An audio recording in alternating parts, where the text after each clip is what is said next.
पर्चा भरा था, पर्चा होगा उनके पास। जी जी जीतने का प्रमाण पत्र मिलता है, प्रमाण पत्र बताएं। जी यही बताएं जो विद्वान जो बात कर रहे हैं जी जी हाई कोर्ट के, क्या प्रमाण पत्र है उनके पास? जब कोई आदमी चुना है ही नहीं, वो कानून कैसे बनाएगा? कानून बनाएगा चुना हुआ व्यक्ति। विधायिका कानून बनाती है। विधायिका कौन है? डॉक्टर अम्बेडकर जीत करके गए, वो विधायिका के सदस्य बने, उन्होंने कानून लिखा और फिर 289 से ज्यादा जो सदस्य जीत करके आए उनके पास, सबके पास प्रमाण पत्र हैं। बीएन राव के पास प्रमाण पत्र है, तो बताइए अच्छा अच्छा क्या आईएएस अधिकारी कानून बनाएगा? कानून बनाएगा चुना हुआ आदमी। तो जब बाबा साहेब अम्बेडकर को चेयरमैन बनाया गया तो 7 सदस्य ड्राफ्टिंग कमेटी के, जो ड्राफ्ट करेगी कमेटी को, ठीक है, बहसें होंगी, 300 बहसें, 400 बहसें, वो अलग होंगी, उसमें से कानून निकल करके आएगा तो ड्राफ्टिंग कमेटी अडॉप्ट करेगी कि हमें कौन सा कानून लागू करना है। ये डॉक्टर अम्बेडकर है, 7 में से नाम बता दो।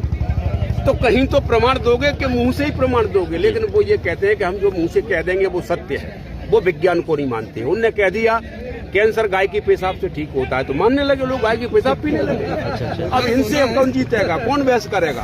अब जबरन के भाई। अच्छा, आगे की क्या अटल बिहारी वाजपेयी को तुम समझाते कि अटल बिहारी वाजपेयी ने कहे कि बीमारी के लिए हर राज्य में हम एम्स बनाएंगे, उनसे मना करते यार एम्स की क्या जरूरत है भाई साहब, अब गाय के पेशाब से ही हो जाएगा कैंसर। आगे की क्या भूमिकाएं रहेंगी आपकी? आगे की पार्टी की क्या भूमिका रहेगी? आपकी क्या भूमिकाएं रहेंगी? देखिए, पार्टी ने तो ज्ञापन दे दिया है और मांग की है कि हिसाब से जो संविधान की प्रति जलाने वाला, फाड़ने वाला, कुचलने वाला, जी, संविधान डेमोक्रेसी की रीढ़ है और डेमोक्रेसी देश की रीढ़ है। तो संविधान पे हमला देश पे हमला, देश पे हमला राष्ट्रद्रोह होता है, राष्ट्रद्रोह का मुकदमा लगना चाहिए। लेकिन पार्टी ने एनएसए की मांग की है तो एनएसए में।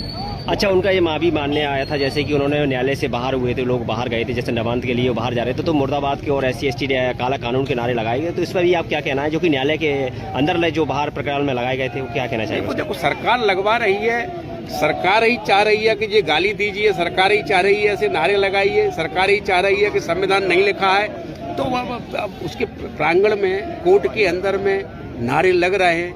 अगर नारे लग रहे हैं और सरकार चाहती तो उन सबको जेल में बंद कर देती और कभी 1 साल के लिए जमानत न हो, कैसे केस में डाल दी। आगे की क्या प्रक्रिया आपकी? आगे की प्रक्रिया देखिए, हम लोग तो देखिए, हम लोगों पर जहाँ तक बाबा साहेब अम्बेडकर के अनुयायियों का जहाँ तक मामला है तो वो ये है कि संविधान की तरफ उंगली उठेगी, वो लहू बहाने को तैयार बैठे हैं करोड़ों लोग, करोड़ों।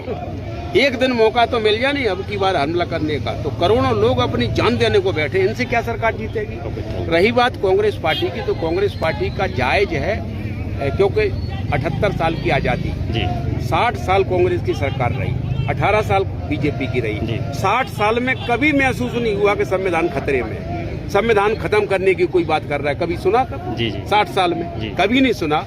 वो 18 साल में पहले ही दिन अटल बिहारी वाजपेयी जी जो विद्वान हैं, पहले ही दिन कुर्सी पर बैठने गए तो कुर्सी पर बैठते बैठते ही बोल पड़े कि संविधान में कमी है, मैं समीक्षा कराऊंगा। तो ये तो पहले ही दिन से संविधान के पीछे पड़े हुए। तो संविधान को खत्म करने के लिए तुम आगे बढ़ोगे तो हिसाब से जो संविधान की प्रति जलाने वाला, फाड़ने वाला, कुचलने वाला, संविधान डेमोक्रेसी की रीढ़ है और डेमोक्रेसी देश की रीढ़ है। तो संविधान पे हमला देश पे हमला, देश पे हमला राष्ट्रद्रोह होता है, राष्ट्रद्रोह का मुकदमा लगना चाहिए। लेकिन पार्टी ने एनएसए की मांग की है तो एनएसए में। अच्छा।